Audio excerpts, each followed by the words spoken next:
What the fuck is people pleasing? And why are people low-key addicted to it? Your friend was scrolling on TikTok at 3 a.m. seeing some perfect girl who rearranged her room, and suddenly her life looked like a Pinterest board. So, obviously, she stops and thinks, hey, I can do that shit too. She gets up and starts dragging her desk across her bedroom.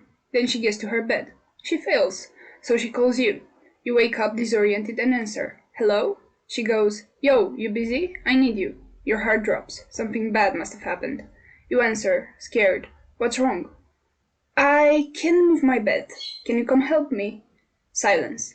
You look at your warm blanket. You look at the clock. You get up anyway. Sweatpants, car keys, cold air, dragging furniture for hours. You're exhausted.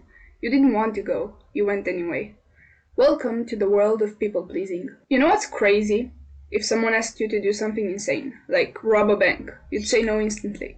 But if they ask you to cover their shift or listen to the same breakup story for the 14th time, you agree. Because it's socially acceptable pressure. And socially acceptable pressure is the hardest kind to resist. So, what is people pleasing? People pleasing is when you prioritize someone else's comfort over your own needs, because you're scared of what happens if you don't. Most of the time it can look like kindness and it feels like responsibility, but underneath everything, people pleasing is nothing but fear. Okay, but how do I even realize I'm doing it? People pleasing doesn't feel dramatic. It feels reasonable, polite, mature. That's why it's dangerous. It usually starts with speed. Someone asks you for something and you answer immediately. No pause, no internal check, no, do I even want to? Your mouth says, yeah, sure, while your body quietly tenses. And you only notice later, when you're exhausted, or irritated, or lying in bed thinking, why did I agree to that? Another sign? You feel guilty for even thinking about saying no. Not after you say it, before. The idea of disappointing someone makes your stomach drop. You imagine their face changing, their tone shifting, the vibe becoming awkward. So, you avoid the discomfort preemptively. You sacrifice yourself before they even have the chance to react. Then, there's the apologizing. You apologize for taking up space, asking questions, having preferences, someone bumping into you. You say sorry like it's punctuation. Your boyfriend forgets to take out the trash on his turn. You end up saying, it's fine, I should have reminded you. You absorb responsibility to keep the peace. Because conflict feels unsafe. Even mild disagreement feels threatening. You don't argue your point. You don't push back. You smooth things over. Not because you agree, but because tension makes you anxious. And then there's the personality shifting. This one's subtle. With one group of friends, you're quiet and agreeable. With another, you're sarcastic and chill. On a date, you suddenly love the same music they do. You laugh harder at their jokes. You downplay opinions that might clash. You become adjustable. You mold yourself to fit in the room. Because approval feels like oxygen. If they like you, you relax. If they don't, your brain goes into overdrive. You replay everything you said. You wonder if you were too much, too loud, too opinionated, too honest. So next time, you shrink. And underneath all of it is one belief. If I am easy to deal with, I will be safe. You don't just want people to like you. You want reassurance. Validation becomes addictive. A compliment can carry your mood for hours. A slightly cold reply can ruin your entire day. That's not because you're dramatic. It's because your sense of stability is external. Other people's approval regulates you. And that's the quiet cost of people-pleasing. It's not kindness. It's outsourcing your self-worth. And sometimes it's not just fear of conflict. It's fear of not being enough. If deep down you don't believe you're valuable just by existing, you start trying to earn your spot. You don't trust that people would stay for you. So, you give them reasons to. You become useful, available, reliable, low maintenance. You think, if I'm easy, they won't leave. If I'm helpful, I'll be chosen. If I don't cause problems, I'll be kept. Your value shifts from who you are to what you provide. And that's where the trap is. Because when your self-worth is fragile, rejection doesn't just hurt. It confirms your worst fear. It tells you, see, you weren't enough.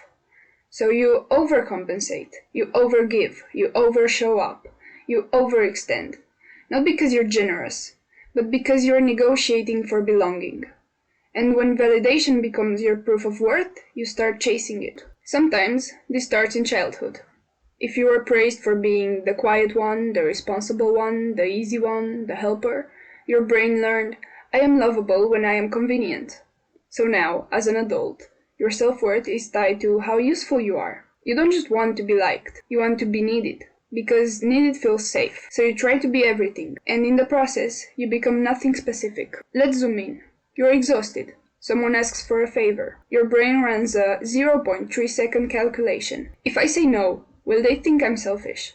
If I say no, will they stop inviting me? If I say no, will they like me less? So you say yes, not because you want to, but because you're avoiding discomfort. And here's the part that nobody talks about. After you say yes, you feel resentful, tired, slightly annoyed, but you smile. That's self-abandonment. You left yourself to keep someone else comfortable. People pleasers aren't weak. They're hyper-aware. You can read the room in seconds. You notice tone shifts, micro-expressions, energy changes.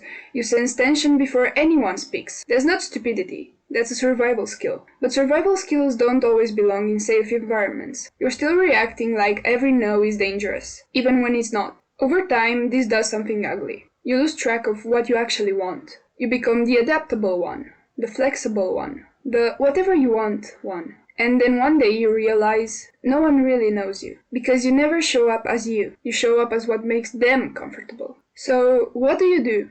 First, stop calling it kindness. Stop calling it loyalty. Stop calling it just how I am. If you keep labeling fear as personality, you'll never change it. Call it what it is. You are afraid of discomfort. That's step 1. Step 2, slow yourself down. People pleasers answer too fast. So your first boundary isn't no. It's, let me think about it. I'll get back to you.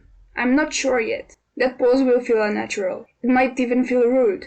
It's not. It's you creating space between request and reaction. Right now, your pattern is automatic compliance. We're interrupting that pattern. Step 3. Start small. Don't begin with your scariest relationship. Don't start by confronting the most intimidating person in your life. Start low risk. Say no to a plan you're too tired of, a favor that drains you, a conversation you don't have the energy for. You're not building courage. You're building tolerance. Because that's the real issue. You're not incapable of saying no. You're intolerant to the tension that follows it. The awkward silence, the slight shift in tone, the possibility of someone being disappointed. You've trained yourself to eliminate that tension immediately. Now you're retraining your nervous system to survive it. Discomfort is not danger. Your body might react like it is. Tight chest, racing thoughts, urge to fix it, but nothing catastrophic is happening. Step 4. Get clear on your actual needs. Not what sounds good, not what makes you look nice. What do you actually want? Do you want to rest? Do you want quiet? Do you want to disagree? Do you want space?